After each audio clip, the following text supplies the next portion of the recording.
PDM में दरार पड़ गई। मौलाना का साफ इनकार, नून लीग की सर तोड़ कोशिशें, इमरान खान की बड़ी फतह। वजीर आजम शहबाज शरीफ और हुक्मरान इत्तेहाद की जानिब से मौलाना फजलुर रहमान की जमात को पाकिस्तान तहरीक इंसाफ से मुमकिना मुज़ाकरात के लिए कायल करने की कोशिशों के बावजूद जमीयत उलमा-ए इस्लाम बदस्तूर इस इक़दाम की मुखालफत कर रही है।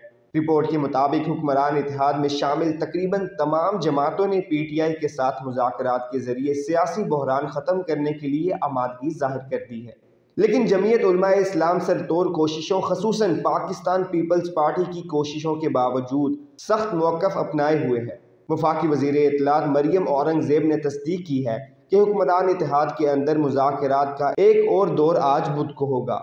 इजलास की सदारत वज़ीर आज़म शहबाज शरीफ करेंगे, जहां मुमकिना तौर पर अपोजिशन जमात PTI सुप्रीम कोर्ट के फैसले और अदालत की जानिब से पंजाब में इंतखाबात के लिए दी गई तारीख पर तबादला ख्याल किया जाएगा। रिपोर्ट के मुताबिक हुक्मरान इत्तेहाद के इजलास में वज़ीर आज़म शहबाज शरीफ को PDM के सरबराह को कायल करने का मुश्किल काम दरपेश है। हालांकि मौलाना फजलुर रहमान ने वाज़ेह तौर पर ऐलान किया है कि वो और उनकी जमात PTI के साथ मुज़ाकरात का हिस्सा नहीं होगी, ताहम इत्तेहादियों से आज 2 बजे मुलाकात करेंगे। जमीयत उलमा-ए इस्लाम के तर्जुमान असलम गौरी के मुताबिक इजलास में पार्टी क़यादत अदलिया के रवैये और PTI के साथ मुज़ाकरात के हवाले से बात करेगी। उन्होंने कहा कि जमीयत उलमा-ए इस्लाम के सरबराह फैसला कर चुके हैं कि इमरान खान की क़यादत में PTI के साथ मुज़ाकरात के लिए नहीं बैठेंगे, यहाँ तक कि अगर हुकूमत ये मुज़ाकरात करती है, जिसका इख्तियार अदालत ने भी दिया है।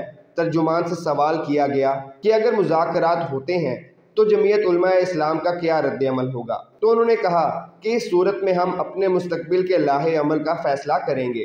वफाकी वज़ीर इत्तलात मरियम औरंगज़ेब ने भी इसकी तस्दीक करते हुए कहा कि जमीयत उलमा-ए इस्लाम ने PTI के साथ मुज़ाकरात के लिए इत्तफाक नहीं किया है। दोस्तों, उम्मीद है आज की वीडियो आपको पसंद आई होगी। आपसे गुजारिश है आप हमारा YouTube चैनल सब्सक्राइब करें, बेल आइकन पर क्लिक करें, वीडियो को लाइक करें, कमेंट करें और शेयर करना नहीं भूलिएगा।